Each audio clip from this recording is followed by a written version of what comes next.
ठाकुर सुरेंद्र सिंह की हवेली पर चंदन को गिरफ्तार करने पहुंचे थे।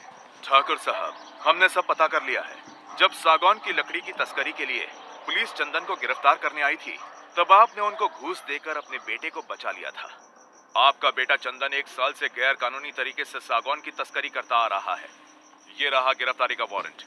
इंस्पेक्टर, इसको अंदर करके आपको क्या मिलेगा? आप इसको जाने दीजिए और इस मामले को यहीं रफा दफा कीजिए। नहीं ठाकुर साहब, ये बात ऊपर तक जा चुकी है। हम इस पे ऐसे पर्दा नहीं डाल सकते। ये मुमकिन नहीं हो पाएगा। आप भी कैसी बात कर रहे हैं? आप साथ दें तो कुछ भी हो सकता है और हर चीज की कीमत होती है। आप बस दाम बताइए। आपको मैं मना नहीं करना चाहता, लेकिन असल बात कुछ और है। आप बताइए तो सही। ये केस खुलेगा तो किसी ना किसी को तो जिम्मेदारी लेनी ही पड़ेगी। मैं समझ गया आप क्या चाहते हैं। इत्मीनान से रहिए, हम उसका भी बंदोबस्त कर देंगे।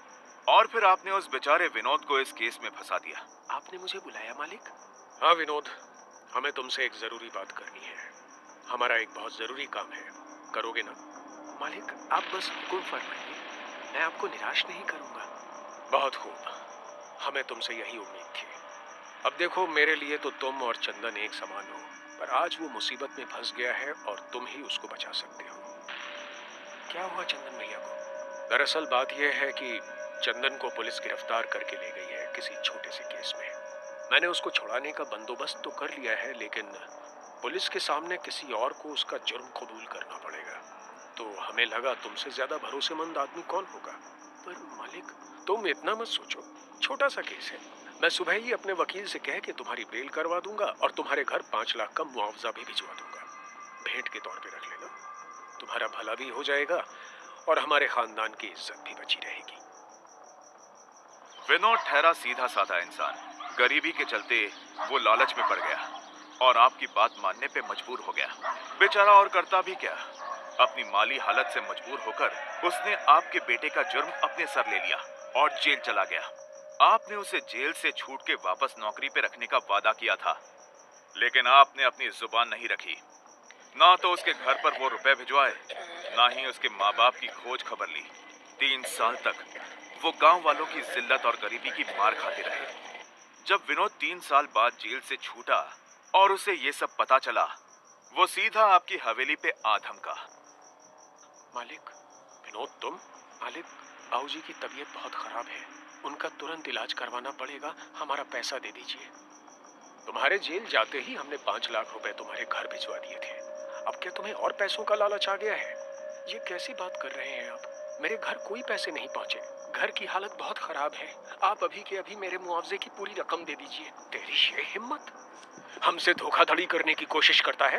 निकल जा यहाँ से, इससे पहले कि मेरा हाथ उठ जाए। धोखा तो तुमने मुझे दिया है। पहले मुझे झूठे केस में फंसाया और मेरी बेल नहीं कराई। मेरे घर वालों को कितनी जिल्लत झेलनी पड़ी तुम्हारे बेटे की वजह से, और अब मेरा पैसा छीन रहे हो। एक बात कान खोलकर सुन लो, मैं चाहूं तो अभी बड़े साहब को जाकर सब सच बता सकता हूँ। गांव भर में तुम्हारी बची खुची इज्जत भी चली जाएगी और तुम्हारा ये नालायक बेटा भी जेल चला जाएगा। सीधी तरह से मुझे मेरा पैसा और नौकरी वापस कर दो, वरना अच्छा नहीं होगा। विनोद की धमकी से आप डर गए। आपने उसे पैसे देकर वापस भेज तो दिया, लेकिन आपके दिमाग में डर बैठ गया कि अगर विनोद ने गांव में सच बता दिया तो आपकी झूठी शान मिट्टी में मिल जाएगी। इसलिए उसके जाने के बाद आपने चंदन से कहकर उसे रास्ते से हटा देने का बंदोबस्त कर दिया। उसी रात चंदन और आपके नौकर कल्लू ने मिलकर विनोद को जान से मार डाला। जब इतना सब जान ही लिया है तो ये भी सुन लीजिए। ये सच है कि मैंने विनोद पे जुर्म कबूलने को मजबूर किया था, जिससे कि मेरी खानदानी इज्जत बनी रहे। अब क्या करें, जब औलाद ही ऐसी निकले तो आदमी और क्या कर सकता है। अपनी खानदानी इज्जत को अपने बेटे की छोटी सी नादानी से कैसे बर्बाद होते देख सकता था। मैं मानता हूँ मैंने चंदन को बचाने के लिए विनोद को इस केस में फंसाया, पर मैं अपनी जुबान का पक्का हूँ। अपने वादे के मुताबिक मैंने उसके घर 5 लाख रुपए भिजवा दिए थे, इसलिए आप ये नहीं कह सकते कि मैंने अपना वादा पूरा नहीं किया। विनोद के मन में पैसे का लालच आ गया था। जिस दिन वो जेल से छूट के आया, मैंने उसे दोबारा 5 लाख रुपए दिए। मैं इतना नीचे नहीं गिर सकता कि उसका खून करवा दूं। आपका ये इल्जाम सरासर गलत है। विनोद वो पैसे लेकर गायब हो गया। ठाकुर साहब, विनोद मर चुका है। ये रही फॉरेंसिक डीएनए रिपोर्ट, जो हमने उसके पिता और उसके कंकाल के डीएनए से मैच की है। वो कंकाल किसी और का नहीं बल्कि विनोद का ही है। आपके ड्राइवर कल्लू और कीरत की बीवी जमुना के स्टेटमेंट भी हमारे पास हैं, जिसमें उन्होंने विनोद की हत्या के लिए आपके बेटे के खिलाफ बयान दिए हैं। कल्लू ने अपना जुर्म कबूल कर लिया है। ठाकुर साहब ये सब सुन के हताश होकर बैठ जाते हैं। साठे, कुछ लोगों की टीम को तुरंत शहर भेजो और चंदन को गिरफ्तार कर सीधे थाने लाओ। जी साहब। ठाकुर साहब, अब तक आप चंदन को कई बार बचा चुके हैं, लेकिन अब अगर आपने कुछ ऐसा किया तो मुझे आपको भी गिरफ्तार करना पड़ेगा। अगर चंदन यहाँ आए तो बेहतर यही होगा कि आप उसे पुलिस के हवाले कर दीजिए। उधर इंस्पेक्टर विजय के केबिन में। सर, उस कंकाल की गुत्थी तो सुलझ गई, अब बस ज्योति का पता लगाना है। कुछ सवाल अभी भी अनसुलझे हैं। विनोद के फोरेंसिक रिपोर्ट में 2 तरह की मिट्टी क्यों पाई गई? कल्लू और जमुना के बयान से तो विनोद को 2 साल पहले ही इमली के पेड़ के नीचे दफना दिया गया था। फिर ज्योति ने उस रात विनोद का खून होते हुए कैसे देखा? आखिर एक ही घटना एक ही जगह पे 2 अलग-अलग समय पे कैसे घट सकती है? अब हरिलाल के घर पे काफी रात हो चुकी थी। हरिलाल सोने की कोशिश कर रहा था, तभी उसे बाहर से छन छन की आवाज सुनाई देती है, जैसे कोई औरत उसे पुकार रही हो। वो उठकर खिड़की से बाहर देखता है तो उसकी आवाज हलक में अटक कर रह जाती है। बाहर आंगन में कोई साया घूमता हुआ नजर आता है। ये तो वही औरत जिनकी है। लेकिन इस बार वो पहले जैसी नहीं लग रही थी। हरिलाल की सांस जैसे उखड़ जाती है। सर्द मौसम में भी पूरा बदन पसीने से तरबतर हो जाता है। ज्योति बाहें फैलाए उसके आंगन में खड़ी होती है। वो हरिलाल को इशारे से अपने पास बुलाती है। हरिलाल को जैसे कोई सम्मोहन हो गया हो। वो उठकर दरवाजा खोल के बाहर चला जाता है। कहानी जारी रहेगी। चार्ज इंस्पेक्टर मुकुंद शर्मा से बात कर रहे थे। आपका भेजा हुआ स्केच मैंने गांव भर में सर्कुलेट कर दिया है। जैसे ही कोई इन्फॉर्मेशन मिलेगी मैं आपको खबर कर दूंगा। शुक्रिया इंस्पेक्टर।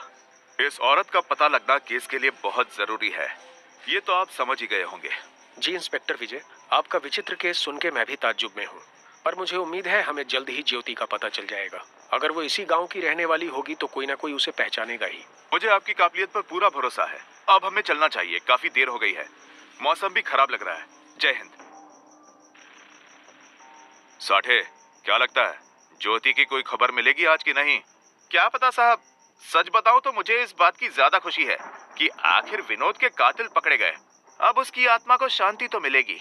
क्या साठे, तुम्हारे सर से ये आत्मा का भूत नहीं उतरा अभी तक? आप माने या ना माने साहब, मैं तो उनको मानता हूँ। रात हो जाने के कारण साठे रास्ता ठीक से समझ नहीं पा रहा था। जब चलते चलते बहुत देर हो जाती है तो विजय साठे की ओर देखकर बोलते हैं, 12 बज गए साठे। हमें निकले हुए पूरे 3 घंटे हो गए, जबकि वर्धा से समस्तीपुर का रास्ता तो मुश्किल से 2 घंटे का है। ऊपर से ये मौसम कुछ ढंग से दिख भी नहीं रहा। रह रहकर तूफान बिजली पानी की आशंका को तेज कर रहा है। कुछ घंटे चलने के बाद भी सुनसान सड़क पर कोई नजर नहीं आ रहा था। अब जीप जैसे दिशाहीन बस आगे बढ़ती जा रही थी। आज जैसे वो रास्ता अंतहीन और रहस्यमयी होता जा रहा था। बहुत देर हो गई हमें चलते हुए। अब तक तो नाका आ जाना चाहिए था। साठे, मुझे लगता है तुमने गाड़ी गलत रास्ते पे ले ली है। हाँ साहब, मुझे भी लगता है अंधेरे में ध्यान नहीं रहा। दोनों बातें कर ही रहे थे कि अचानक उनकी जीप धक्का खा के रुक जाती है। क्या हुआ साठे? पता नहीं सर, ऐसे तो कभी ये बंद नहीं होती। लगता है कुछ खराबी आ गई है। ओफो, एक तो ये आधी रात का वक्त, ऊपर से ये बारिश। इस सुनसान सड़क पे तो कोई मदद भी नहीं मिलेगी। रुको, मैं थाने फोन करके दूसरी जीप बुलवाता हूँ। शिट, ये मोबाइल भी साथ छोड़ गया। अब क्या करें? मेरा फोन भी फुस हो गया सर। मैं बोनेट खोल के देखने की कोशिश करता हूँ कि क्या खराबी है। टॉर्च लेके साठे गाड़ी से उतरता है, लेकिन अब इसको भी अभी खराब होना था। लगता है इसकी भी बैटरी खत्म हो गई है। अब अंधेरे में गाड़ी ठीक भी नहीं कर सकते। बैठो अब यहीं, और क्या कर सकते हैं? शायद कोई निकलता हुआ दिख जाए जिससे हम मदद मांग सके, पर इतनी रात गए कौन मिलेगा? विजय और साठे निराश होने लगते हैं, पर तभी एक आदमी मोटरसाइकिल पर वहां से गुजरता है। क्यों भाई, यहाँ आसपास कोई गांव है जहाँ मैकेनिक मिल जाए? हमारी गाड़ी खराब हो गई है, मौसम भी बिगड़ा हुआ है। हुजूर, यहाँ तो कोई बस्ती भी नहीं है। इतनी रात को यहाँ कोई मैकेनिक भी नहीं मिलेगा। हाँ, मगर कुछ कोस दूर एक पेट्रोल पंप है, शायद वहाँ मदद मिल जाए। आप मेरे साथ चलिए, मैं वहाँ तक छोड़ देता हूँ। साठे, तुम जाके देखो कोई मदद मिलती है कि नहीं। मैं यहाँ गाड़ी में रुकता हूँ। हवलदार साठे मोटरसाइकिल वाले के साथ चल देता है और विजय आंखें बंद करके आराम करने की कोशिश करने लगते हैं। तभी उस गहरे अंधेरे में उनके कानों में एक मीठी सी आवाज सुनाई पड़ती है। क्या हुआ बाबूजी, आपकी गाड़ी खराब हो गई है क्या? इंस्पेक्टर विजय आंखें खोलते हुए गाड़ी से बाहर अंधेरे में देखने की कोशिश करते हैं तो वहां उन्हें एक युवती खड़ी हुई दिखाई देती है। इतनी रात गए सुनसान सड़क पर उसे देख के विजय सकते में आ जाते हैं। अंधेरा ज्यादा होने के कारण वो उसका चेहरा भी ठीक से नहीं देख पाते हैं। हाँ, हमारी गाड़ी अचानक बंद पड़ गई। अब इस बरसात में जाए भी तो कहाँ? मेरा हवलदार पास ही मदद लेने गया है, पर आप कौन हैं? और यहाँ सुनसान जगह पे क्या कर रही हैं? वो सब जान के आप क्या करेंगे? यहाँ पास ही में एक मंदिर है, मैं वहीं रहती हूँ। जब तक आपका साथी मदद नहीं ले आता, आप चाहो तो वहाँ आराम कर सकते हैं। इतना अंधेरा है, बारिश होने वाली है और ये जगह भी सुरक्षित नहीं है। नहीं, ऐसी बात नहीं है। हम पुलिस वालों को ऐसे हालात में रहने की आदत होती है। आप चिंता ना करें, मैं ठीक हूँ। अरे बाबूजी, वो पेट्रोल पंप यहाँ से काफी दूर है। आपके साथी को आने में काफी वक्त लग सकता है। आप कब तक यहाँ इंतजार करते रहेंगे? संकोच मत कीजिए, वो मंदिर पास में ही है। इंस्पेक्टर विजय उसकी बातों को टाल न सके। वो युवती जितनी रहस्यमयी थी, उसकी आवाज उतनी ही ज्यादा मधुर थी। उसके शब्दों के जादू से विवश होकर इंस्पेक्टर विजय उसके साथ चलने के लिए तैयार हो जाते हैं। यहाँ दूर दूर कोई बस्ती नहीं। एक औरत होकर आप यहाँ अकेले रहती हैं। आपको डर नहीं लगता? डर तो इंसानों से लगता है साहब, यहाँ किस बात का डर? ये पेड़ पौधे, ये कच्ची सड़क, ये सब मेरे हमसफर बन चुके हैं। दिन में खेतों में काम करती हूँ और शाम को वापस इसी जगह पे आ जाती हूँ। यहाँ बहुत शांति और सुकून है। आप ठहरे पुलिस वाले, आप इन बातों को थोड़ी ना समझेंगे। इंस्पेक्टर विजय अंधेरे में संभलते उस औरत की बातों में खोए हुए चलते चले जा रहे थे। अंधेरे में रास्ता ठीक से समझ नहीं आ रहा था, इसलिए वो उस औरत की आवाज के पीछे बस चले जा रहे थे। उन्हें काफी अजीब महसूस हो रहा था, जैसे ये सब किसी स्वप्न का हिस्सा हो। तभी कड़कती बिजली की रोशनी में एक मंदिर नुमा आकृति दिखाई पड़ती है। वो रहा साहब मेरा आशियाना, मेरा मंदिर। बस ये और मैं यहाँ सुनसान में पड़े रहते हैं। आखिर कौन थी ये औरत? क्या इंस्पेक्टर विजय किसी मुसीबत में पड़ने वाले थे? कहानी जारी रहेगी।